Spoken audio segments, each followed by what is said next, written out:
Hello बच्चों, आज हम सभी भूगोल का छोटा पार्ट समुद्री जल के गुणधर्म इसके बारे में देखेंगे। तो इसमें जो तीन मेन मुद्दे हैं, यानी कि समुद्री जल का गुणधर्म, यानी कि तापमान, क्षारता, घनत्व, यही तीन टॉपिक जो है हमें इस लेसन में देखना है।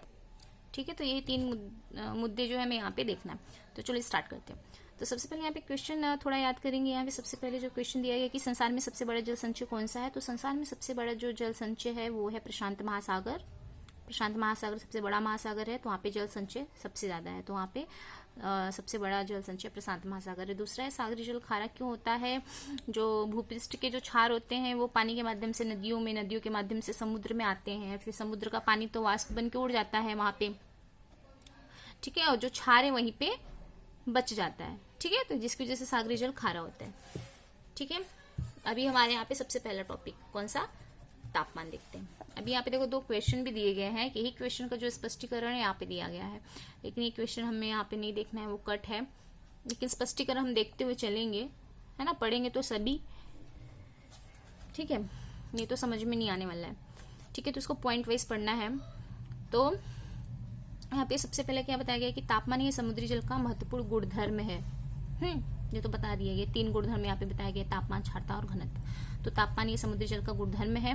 और समुद्री जल का जो पृष्ठीय तापमान होता है सभी और समान नहीं होता है। जहाँ पे ठंडा रहेगा तो वहाँ पे तापमान ठंडा रहेगा, जहाँ पे गर्म रहेगा तो वहाँ पे तापमान कैसा रहेगा, गर्म रहेगा। ठीक है, ठंडे प्रदेश में या ठंडा, गर्म प्रदेश में गर्म, उस तरह से। ठीक है, तो समुद्री जल के तापमान की भिन्नता अलग अलग जगह पर, अलग अलग घटकों पर निर्भर होती है। ठीक है, नेक्स्ट क्या है, अक्षांश रेखा की दृष्टि से सोचे तो जो समुद्री जल का पृष्ठीय तापमान है विषुवत रेखा की ओर से जब ध्रुव की ओर जाता है तो कम होता जाता है। ठीक है, और विषुवत रेखीय प्रदेशों में औसत तापमान 25 डिग्री, यहाँ पे तक ध्यान दो, औसत तापमान माना गया 25 डिग्री सेल्सियस। मध्य अक्षांश रेखा प्रदेशों में 16 डिग्री सेल्सियस, तो ध्रुवीय प्रदेशों में 2 डिग्री सेल्सियस तक रहता है। ठीक है, अभी मैं यहाँ पे एक ड्राइंग बना के आपको समझा दे रही हूँ ताकि चीजें समझ में आ जाए। ऑलरेडी बनाया हुआ है ताकि हमारा टाइम बच जाए। ठीक है, अभी यहाँ पे देखो ये पृथ्वी है, ये 0 डिग्री सेल्सियस। ठीक है, अभी यहाँ पे जो बीच की जो रेखा है ना, इसको हम विषुववृत्तीय रेखा भी बोलते हैं या फिर भूमध्य रेखा भी बोलते हैं।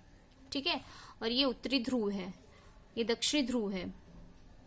ठीक है, और वो ये पूर्वी और ये पश्चिमी।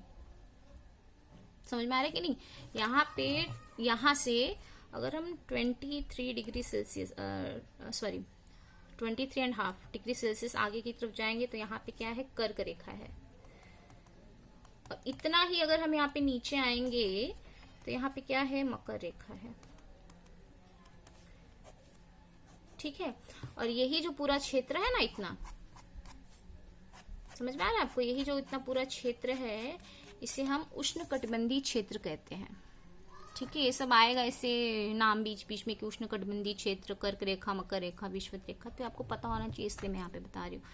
ठीक है, और यहाँ पे ये जो है इतना, ये क्या रहेगा, समशीतोष्ण कटिबंध, समशीतोष्ण कटिबंध। यहाँ पे भी इतना जो रहेगा आधा समशीतोष्ण कटिबंध। ठीक है, और इसके आगे यहाँ पे शीत कटिबंध, और यहाँ पे भी क्या रहेगा, शीत कटिबंध। यहाँ पे ठंडी ज्यादा रहती है ना। उष्णकटिबंध यानी क्या, जहाँ पे गर्मी ज्यादा रहती है, सूर्य की किरणें यहाँ पे डायरेक्ट पड़ती हैं, तो जिसकी वजह से ये जो पूरा है इतना एरिया वो उष्णकटिबंध में आता है। समशीतोष्ण यानी क्या, थोड़ी गर्मी भी रहेगी, थोड़ी ठंडी भी रहेगी। ठीक है, इसलिए इसको समशीतोष्ण बोला गया है। शीत कटिबंधी यानी क्या, जहाँ पे बहुत ठंडी रहती है। अभी देखो ध्रुव, उत्तरी ध्रुव, दक्षिणी ध्रुव की तरफ आप जाओगे तो वहाँ पे बहुत ठंडी रहती है। ठीक है, तो यही यहाँ पे बताया गया है कि जिस तरह से आप विषुववृत्तीय रेखा से जब आगे की तरफ आप जाओगे, ठीक है, ये ध्रुव है ना, सॉरी यहाँ पे ध्यान दो, यही बताया गया कि जब विषुववृत्तीय रेखा से आप आगे की तरफ जाएंगे, है ना, ध्रुव की तरफ, तो क्या होगा, तापमान धीरे धीरे वो क्या होता जाएगा, कम होता जाएगा। समझ में आ रहा है बच्चों। आप यहाँ से ऊपर की तरफ जाएंगे तो तापमान क्या होता जाएगा, धीरे धीरे कम होता जाएगा। और यहाँ पे क्या है, ध्रुव है, ध्रुव में क्या रहता है, उत्तरी ध्रुव हो गया, दक्षिण ध्रुव हो गया, तो वहां पे शीतकटिबंधीय है, यानी कि वहां पे ठंडी ज्यादा रहती है। ठीक है, तो वही बताया गया है कि धीरे धीरे आगे बढ़ेंगे तो ध्रुवीय प्रदेशों में 2 डिग्री सेल्सियस तक जो है वहां का तापमान जो है वो रहता है। समझ में, यानी कि तापमान यहाँ से क्या होता जाएगा, धीरे धीरे जैसे आप आगे बढ़ेंगे वैसे वैसे तापमान जो है वो कम होता जाएगा। ठीक है, क्लियर। ठीक है, इसको 4th पॉइंट बना लीजिए। इसके अलावा समुद्री जल का पृष्ठीय तापमान, चक्रवात, वर्षा, समुद्री लहरें, प्रवाह, क्षारता, प्रदूषण इत्यादि का भी परिणाम जो है वो दिखाई देता है। ठीक है, यहाँ पे समुद्री प्रवाह के बारे में बताया गया है कि शीत समुद्री और उष्ण प्रवाह।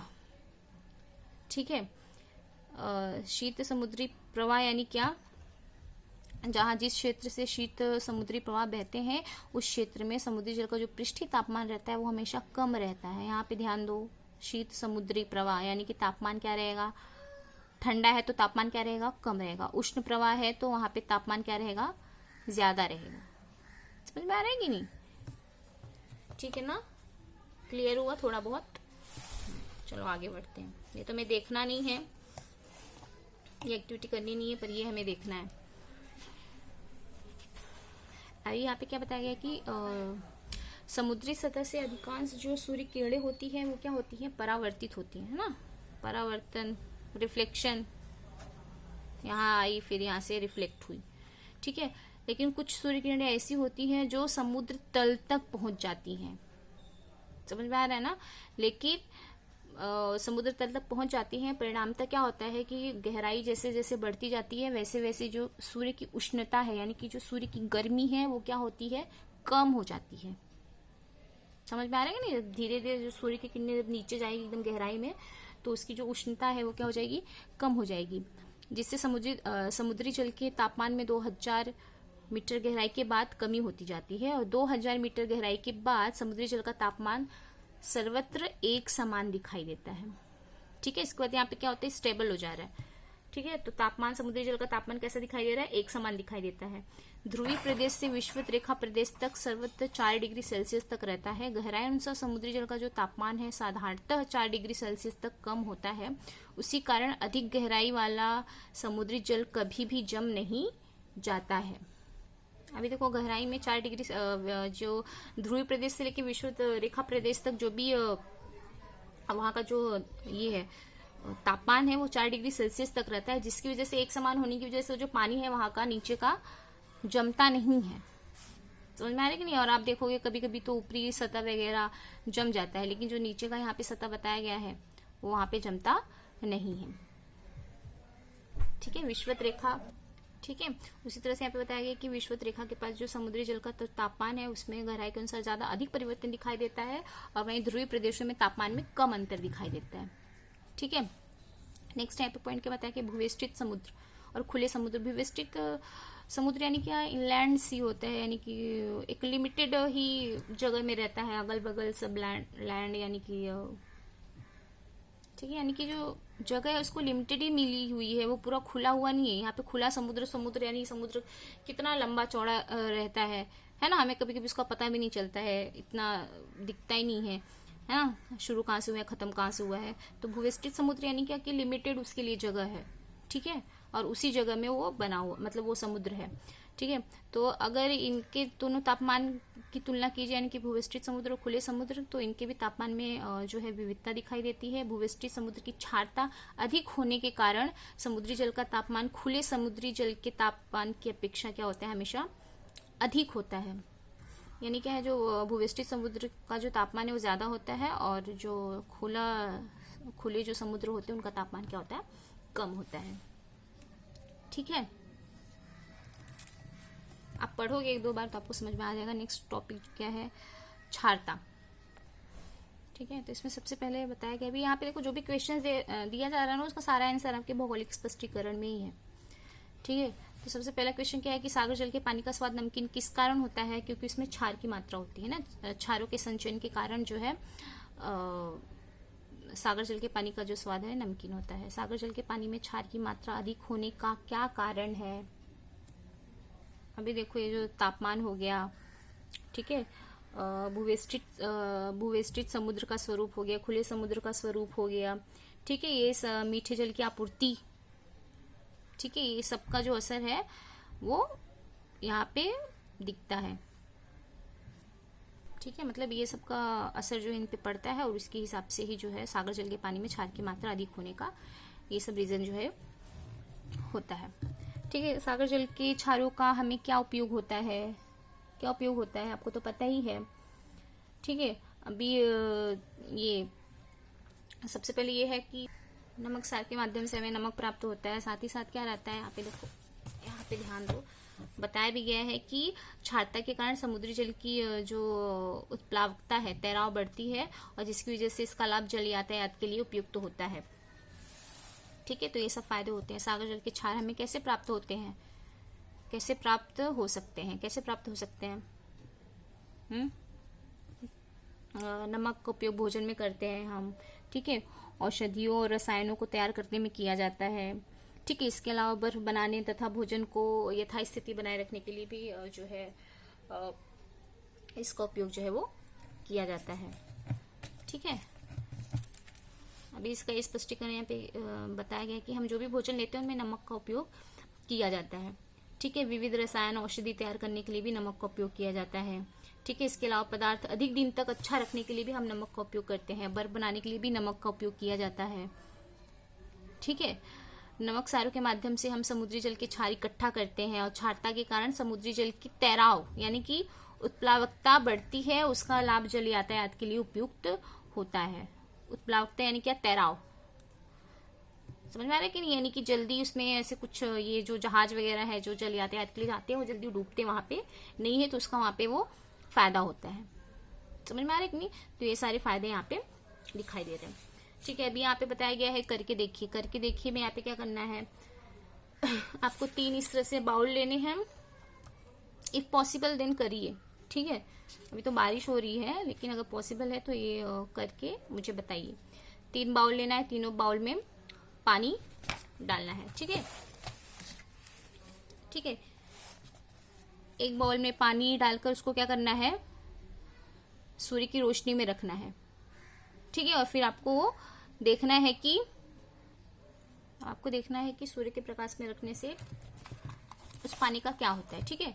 एक बाउल आपने वहां पे रख दिए, फिर दोनों बाउल को घर में रखिए और एक बाउल में क्या करिए, आप आधा ग्लास मीठा जल जो है डालते रहिए। मीठा जल यानी कि नॉर्मल आप जो पीने का जो पानी होता है उसको डालते रहिए, ठीक है। और एक पानी को वैसे ही रखिए, ठीक है। उसके बाद आपको क्या करना है, थोड़े दिन के बाद यानी कि 3-4 दिनों के बाद आप सभी बर्तन को एक पास लाइए, इकट्ठा कीजिए और फिर उसका निरीक्षण कीजिए और फिर तीनों बर्तनों में से जल का स्वाद सबको लेना है और फिर बताना है कि उसमें क्या अंतर यहाँ पे दिखाई देता है, ठीक है।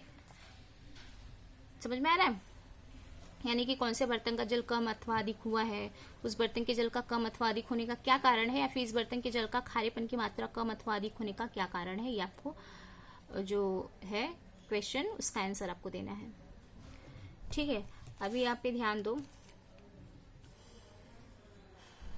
अभी यहाँ पे ध्यान दीजिए कि जो बाउल आपने ये बाहर रखा होगा, मैं ही बता दे रही हूँ आंसर, ठीक है। तो सूर्य की उष्णता से जल का क्या हो रहा है, वहां पे वाष्पीभवन हो रहा है, वाष्पीकरण की प्रक्रिया तीव्र गति से हो रही है, तो जिसकी वजह से क्या हो रहा है, वाष्प होने से जल कम हो जा रहा है, लेकिन क्षारता क्या है, उतनी ही है, क्षारता नहीं उठ रही है ना, क्षारता नहीं जा रही, जो पानी है वो क्या हो रहा है, वाष्प बन के चला जा रहा है, उड़ जा रहा है, और क्षारता उतनी की उतनी ही बनी रही, जिससे क्षारों का प्रमाण जो है हमेशा बढ़ जाता है। तो सेम चीज ऐसा ही है, ठीक है।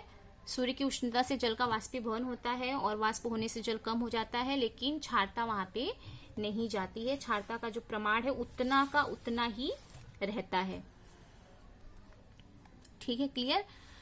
नेक्स्ट क्या है, वाष्पीभवन अधिक और मीठे जल की कम आपूर्ति वाले भागों में समुद्री जल की क्षारता क्या होती है, हमेशा अधिक रहती है। समझ में आ रहा है ना।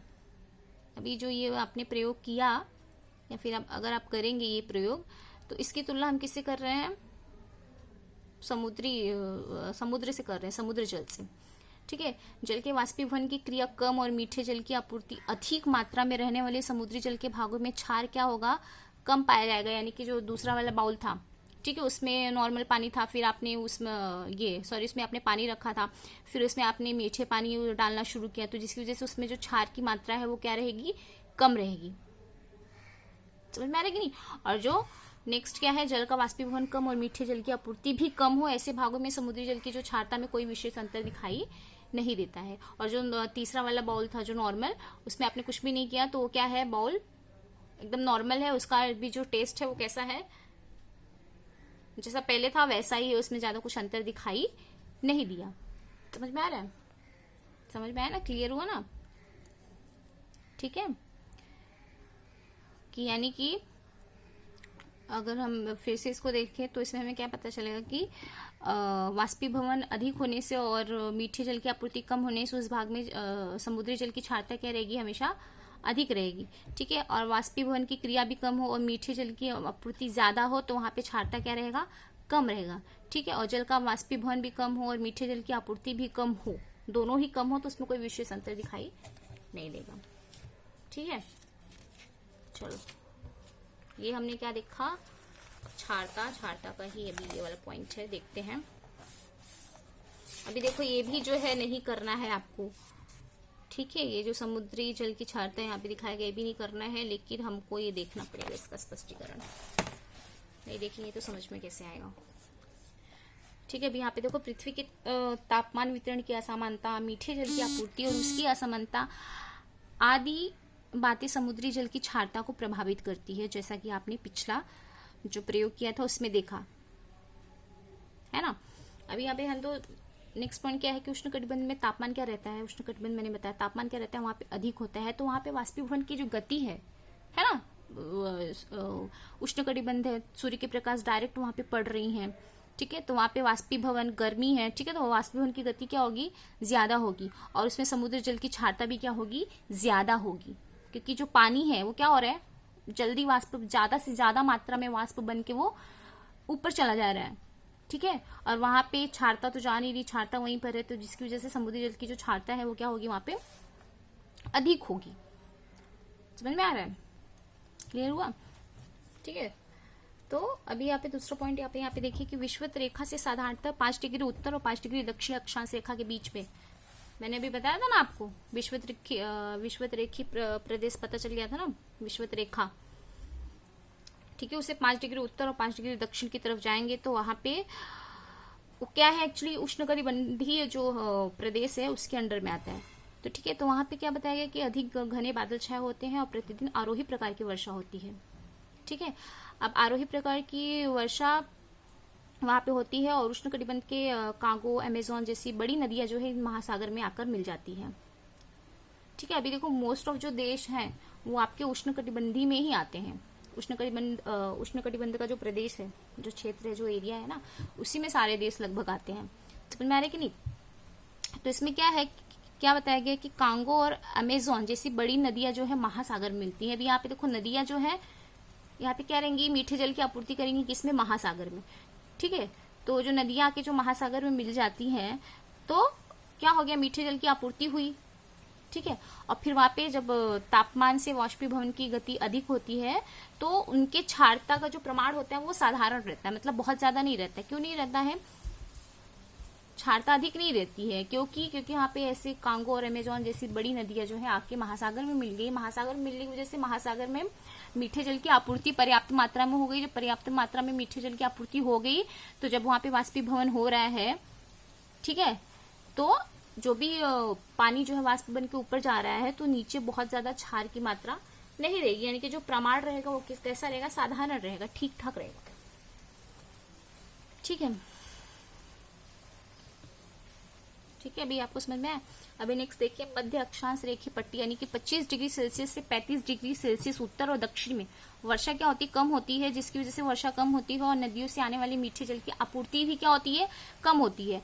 तो ये प्रदेश में क्या होता है, पानी की मात्रा भी क्या होती है, कम होती है, और इस पट्टे में मरुस्थलीय प्रदेश वगैरह आता है। समझ में आ रहा है कि नहीं। इसलिए वहां के समुद्री जल में क्षारता क्या होती है, अधिक रहती है। अभी आपने यहाँ पे क्या देखा कि मीठा जल जो है नदियों से आ रहा है, कांगो और अमेजोन जैसी बड़ी नदियां आके महासागर मिल रही हैं तो मीठे जल की आपूर्ति हो जा रही है। ठीक है, तो जिसकी वजह से बाद में वाष्पीभवन की प्रक्रिया होती है तो ये क्षारता का ज्यादा प्रमाण नहीं रहता, साधारण रहता है। लेकिन यहाँ पे क्या है, उतनी मीठी जल की आपूर्ति नहीं हो पा रही है, ठीक है। तो जिसकी वजह से वहां के समुद्री जल में क्षारता अधिक मात्रा में दिखाई दे रही है। क्लियर हुआ। नेक्स्ट क्या है कि समशीतोष्ण कटिबंध, मैंने अभी आपको बताया उष्ण कटिबंध के ऊपर। समशीतोष्ण कटिबंध में सूर्य की किरणें तिरछी पड़ने के कारण तापमान कम होता है। देखो उष्ण कटिबंध जो होता है ना, वहां पे जो ये सूर्य की जो किरणें होती है ना, वो, ठीक है ना बच्चों, तो जो समशीतोष्ण कटिबंध है वहां पे सूर्य की किरणें तिरछी पड़ती हैं। तो तिरछी पड़ने की वजह से क्या होता है, वहां पे तापमान कम होता है। और वैसे ही बर्फ पिघलने से मीठे जल की आपूर्ति अधिक होती है, इसलिए इस कटिबंध में जो है समुद्र जल की जो क्षारता है वो कम हो जाती है। समझ में आ रहा है ना। उष्ण कटिबंध, समशीतोष्ण कटिबंध और शीत कटिबंध। उष्ण कटिबंध में क्या होता है, ज्यादा सूर्य की किरणें पड़ती, सीधी पड़ती है, यहाँ पे तिरछी पड़ती है। और शीत कटिबंध में क्या रहेगा, सूर्य की किरणें बहुत ही कम पड़ती है, ठीक है। इसलिए देखो वहां पे शीत कटिबंध है तो ठंडी वगैरह बहुत ज्यादा रहती है। समझ में आया ना। नेक्स्ट क्या है, ध्रुवीय प्रदेश। ध्रुवीय प्रदेश मैंने आपको बताया, यानी कि जो वो एकदम था टॉप में, ध्रुवीय प्रदेशों की ओर तापमान बहुत कम होता है ना। क्यों, क्योंकि वो शीत कटिबंध में आता है, तो जिसकी वजह से वाष्पीभवन की गति भी कम होती है। सूर्य की किरणें उतनी पड़ती नहीं है, तो वाष्पीभवन की जो गति है वो भी कम होगी, और जिसकी वजह से समुद्री जल की जो क्षारता है वो भी कम होगी, ठीक है ना। यानी कि ज्यादा वाष्पीभवन होगा नहीं, है ना, ज्यादा पानी जो है वाष्प बन के ऊपर उड़ेगा नहीं, तो ज्यादा पानी वहीं पर रहेगा अपने स्थान पे, तो जिसकी वजह से जो ये क्षारता रहेगी वो क्या रहेगी, कम रहेगी। नेक्स्ट मैंने क्या बताया था, सॉरी, नेक्स्ट पॉइंट क्या है, भूवेष्टित समुद्र की क्षारता क्या रहेगी, ज्यादा रहेगी, और खुले समुद्र की क्षारता कम रहेगी। क्यों रहेगी, क्योंकि जो भूवेष्टित समुद्र है, मैंने क्या बताया, इनलैंड सी है, यानी कि ऐसे लिमिटेड ही जगह में है, इतनी जगह में इसको रहना है। तो इतनी ही जगह में क्या हो रहा है, वाष्पीभवन की गति अधिक हो रही है। तो वाष्पीभवन की गति अधिक हो रही है, तो जो पानी है वो वाष्प बन के उड़ जा रहा है, ठीक है। तो वहां पे क्षार की मात्रा क्या है, ज्यादा है।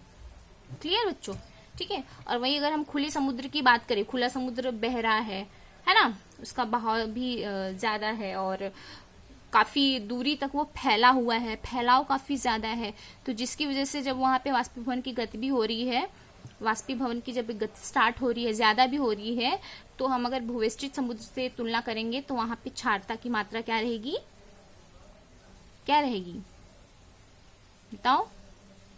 वेरी गुड, कम रहेगी, ठीक है ना। क्लियर हुआ ना। हाँ, तो ऐसे ही सब चीजें हैं, ठीक है ना। वही बताया गया है कि जैसे कि भूमध्य सागर की औसतन क्षारता लगभग कितना है, 39%, और दूसरे महासागर में क्षारता का प्रमाण अधिक होने वाला, जैसे कि अटलांटिक महासागर की औसतन क्षारता कितनी है, 35, ठीक है ना। समझ में तो आ ही गया होगा। अभी यहाँ पे क्या आप जानते हैं, ये मृत समुद्र के बारे में बताया गया है। यहाँ पे क्या है, ज्यादातर इजराइल, जॉर्डन इन देशों की सीमाओं के नजदीक समुद्री जल की जो क्षारता है ना, वो कितनी है, 332 डिग्री, ठीक है। और हम सामान्यतः देखें तो महासागर जल की जो क्षारता है वो 35 डिग्री रहती है। समझ में आ रहा है। और जॉर्डन नदी एक बहुत ही बड़ी नदी है जो इस समुद्र में जा मिलती है। कम वर्षा, मीठे जल की कम आपूर्ति और बड़े पैमाने पर होने वाला वाष्पीभवन के कारण ये समुद्र जल की जो क्षारता है वो काफी ज्यादा है, ठीक है। यहाँ पे क्षारता का प्रमाण काफी ज्यादा होने की वजह से यहाँ पे जीव सृष्टि नहीं है, ठीक है, जीव सृष्टि नहीं है, क्योंकि रह भी नहीं पाएंगे वहां पे, ठीक है। अधिक क्षारता की वजह से यहाँ पर जल की घनता भी अधिक पाई जाती है, अतः इस समुद्र में डूबने की चिंता नहीं है। क्यों नहीं है, कि मैंने आपको पिछले में बताया था ना, उत्प्लावकता, है ना, ठीक है। तो क्षारता ज्यादा होने की वजह से वहां पे तैराव बना रहता है, तो वहां पे डूबने का चिंता नहीं, क्योंकि क्षारता की मात्रा ज्यादा है, ठीक है। अभी नेक्स्ट कौन सा है, घनत्व, ठीक है। अभी देखो, समुद्री जल के तापमान और क्षारता, ये दो गुणधर्म समुद्री जल के घनत्व को नियंत्रित करते हैं। अभी हमने क्या देखा, तापमान देखा और क्षारता देखा, ठीक है। अर्थात ये है, अभी ये दोनों कैसे नियंत्रित करते हैं घनत्व को, यानी क्या, तापमान कम हुआ तो जल का घनत्व क्या होगा, ज्यादा होगा, ठीक है। ठंडे जल का घनत्व अधिक होता है। वैसे ही अधिक क्षारता होने के कारण, ठीक है, जल का घनत्व भी क्या होगा, अधिक होगा। यानी क्या, तापमान अगर कम है तो जल का घनत्व बढ़ेगा, क्षारता अगर अधिक है, ठीक है, तो जल का घनत्व तो भी बढ़ेगा। समझ में आ रहा है? ठीक है। और क्षारता की अपेक्षा तापमान ये घनत्व पर ज्यादा अधिक परिणाम जो है वो डालता है। इसलिए कुछ समय तक अधिक क्षारता होने के कारण जल की परतों का तापमान कम होने से भी, समझ में आ रहा है, अधिक क्षारता होने के कारण जल की परतों का तापमान, ठीक है ना, कि क्षारता अधिक होने के कारण भी जल की परतों का तापमान कम होने से भी उस जल का घनत्व जो है बाकी जल के घनत्व की अपेक्षा क्या होता है, ज्यादा होता है। यानी कहने का मतलब क्या है, क्षारता अधिक है लेकिन अगर वहां का तापमान कम है तो वहां पे तापमान का असर उस पर ज्यादा दिखाई देगा और जो घनत्व है वो ज्यादा होगा। ठीक है। इसके विपरीत अधिक तापमान एवं कम क्षारता होने वाले समुद्री जल का घनत्व क्या रहता है, कम रहता है। उसके अपोजिट है। ठीक है ना। अगर अधिक तापमान रहेगा, कम क्षारता रहेगी तो वहां पे समुद्री जल का जो घनत्व रहेगा वो क्या रहेगा, कम रहेगा। ठीक है ना। अभी देखिए तो भला क्या होता है यहाँ पे। यहाँ पे वो डायग्राम दिया गया है, समुद्री जल का एक तापमान बताया गया, एक क्षारता और एक घनत्व। ठीक है। और यहाँ पे गहराई मीटर में बताया गया और यहाँ पे तापमान अंश सेल्सियस में, क्षारता प्रति हजार में और घनत्व ग्राम घन सेंटीमीटर में। ठीक है। तो इसका एक क्वेश्चन है, इसका जो इक्वेशन का जो भी आंसर रहेगा आपको इसी स्पष्टीकरण में जो है वो मिल जाएगा। ठीक है। तो देखते हैं यहाँ पे, देखो यहाँ से शुरू हो रहा है। ठीक है। पहले एक काम करते हैं, यहाँ से क्वेश्चन पढ़ के फिर उसका आंसर देखते हैं। बढ़ती गहराई के कारण, ठीक है, तापमान, क्षारता और घनत्व इनमें से क्या कम होता है। अभी यहाँ पे ध्यान दो, बढ़ती गहराई, गहराई कहाँ से बढ़ रही है, यहाँ पे देखो 0, 500, 1000, 1500 मीटर, 2000, 2500, 3000, 3500, 4000 और 4500। ठीक है। तो इनमें से क्या कम क्या हो रहा है, 4 डिग्री सेल्सियस, 8 डिग्री सेल्सियस, 12, 16, 20 और 24। इसका भी 34, 34.2, 35, फिर 35.5, 36, 36.5। और इसका भी ध्यान दो, समझ में आ रहा है कि नहीं। 1.023, ठीक है, 1.024। ठीक है। तो अभी इसमें क्वेश्चन क्या पूछा गया है कि इसमें से क्या कम क्या हो रहा है, कम क्या हो रहा है, कौन सी दिशा में कम होता जा रहा है। तापमान यहाँ पे 20 डिग्री सेल्सियस से क्या हो रहा है, ये कम हो रहा है, धीरे धीरे धीरे, देखिए कम होता जा रहा है ना, कम हो रहा है ना। ये देखिए, ये इधर बढ़ रहा है क्या, नहीं, 36, 36.5 इस तरफ जा रहा है क्या, नहीं, ये भी क्या हो रहा है, धीरे धीरे देखिए 35.5 से 35, 34.2 क्या हो रहा है, कम हो रहा है। ये देखिए क्या हो रहा है, बढ़ रहा है। ठीक है ना। तो यानी कि क्या कम हो रहा है, तापमान और क्षारता। ठीक है। लेकिन पर घनत्व क्या है, वो बढ़ रहा है। समझ में आया ना। दूसरा है कि कितनी गहराई के बाद इन घटकों का बदलाव शून्यवत बनता है। ठीक है। ध्यान दो यहाँ पे, कितनी गहराई के बाद, गहराई देखो के बाद घटकों का बदलाव शून्यवत बनता है, यानी कि वहां पे स्थिर हुए हैं, शून्य हुए हैं। तो ये देखिए, ये किस पे आया है,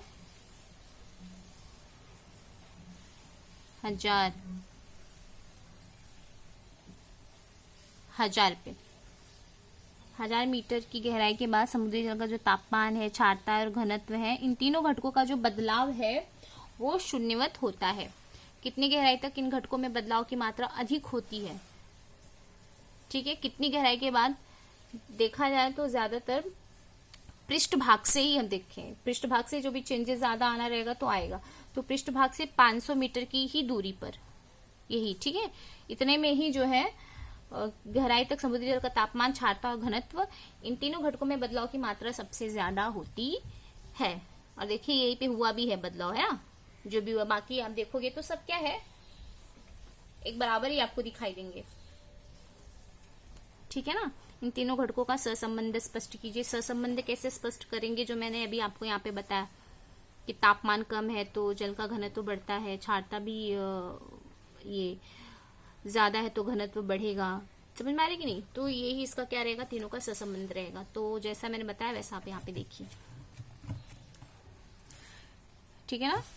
तो आकृति 6.10 आपने देखा, ठीक है। जो भी आलेख दिए गए हैं, समुद्री जल का घनत्व भी तापमान की क्षारता पर ही निर्भर होता है। समुद्री जल का घनत्व तापमान की क्षारता पर निर्भर होता है। तीनों आलेखों का निरीक्षण करने से ध्यान में आता है कि एक विशेष गहराई के बाद तीनों घटकों में गहराई के अनुसार कुछ फर्क नहीं होता। आपने देखा ना, कुछ ज्यादा यहाँ पे फर्क दिखाई नहीं दे रहा है, सब सेम लग रहा है।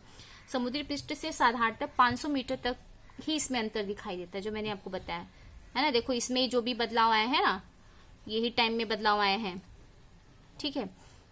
और आलेख के वक्रों के उतार इस भाग में ही तीनों घटकों के लिए कम ज्यादा होते हुए भी दिखाई दे रहे, कम ज्यादा जो भी होना है। लेकिन 1000 मीटर के बाद भी तीनों घटकों के प्रमाण में बदलाव नहीं आता है, बदलाव नहीं आ रहा है। साधारणतः 500 मीटर की गहराई तक समुद्री जल को पृष्ठीय समुद्री जल कहते हैं, है ना, एकदम शुरू का भाग, ठीक है, समुद्र का।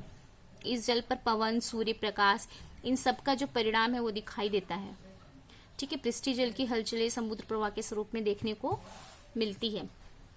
अधिक गहराई तक पवन, सूर्य प्रकाश, समुद्र जल का प्रवाह, इनका परिणाम नहीं होता है। यानी कि जैसे जैसे गहराई में जाओगे तो इनका असर, ये सूर्य की किरणें भी देखो, सूर्य की जो रोशनी भी है अधिक गहराई में पहुंच नहीं पाती है, तो इन सब का असर यहाँ पे नहीं पड़ेगा। इन सब का असर कहाँ पे पड़ेगा, ये जो आपने देखा यहाँ पे है ना, उसका जो पृष्ठ भाग है 500 मीटर तक, वहां पे जो भी असर करने वाला रहेगा, यानी कि जो भी पवन है, सूर्य प्रकाश है, सबका असर जो है वहां तक दिखाई देगा, ठीक है। उसी कारण समुद्र जल के इन तीनों ही घटकों में 1000 मीटर गहराई के बाद भी कोई अंतर नहीं दिखाई देता है। यहाँ पे देखो 1000 मीटर गहराई के बाद कोई अंतर खास दिखाई नहीं दे रहा है, ठीक है। तो समुद्री प्रवाह की निर्मित है समुद्री जल के गुणधर्म की भिन्नता के कारण ही होता है समुद्री प्रवाह, ठीक है। समुद्री प्रवाह से पृथ्वी पर तापमान का वितरण और नियंत्रण जो है वो होता है, इसलिए प्रादेशिक जलवायु पर भी समुद्री प्रवाह का परिणाम जो है वो होता है, ठीक है ना। होप कि समझ में आया होगा आप लोगों को। एक दो बार आप पढ़ोगे तो आपको समझ में आ जाएगा, ठीक है ना। अभी ये मृत समुद्र में क्या था कि यहाँ पे कोई भी जीव वगैरह सरवाइव नहीं कर सकते, इसलिए इसको मृत समुद्र कहते हैं, क्योंकि यहाँ पे क्षारता की मात्रा काफी ज्यादा है, ठीक है ना। आप अच्छे से एक दो बार पढ़ोगे तो आपको समझ में आ जाएगा, ठीक है। और बाकी जो इसका स्वाध्याय है वो करके दिखाइए मुझे, ठीक है। चलो।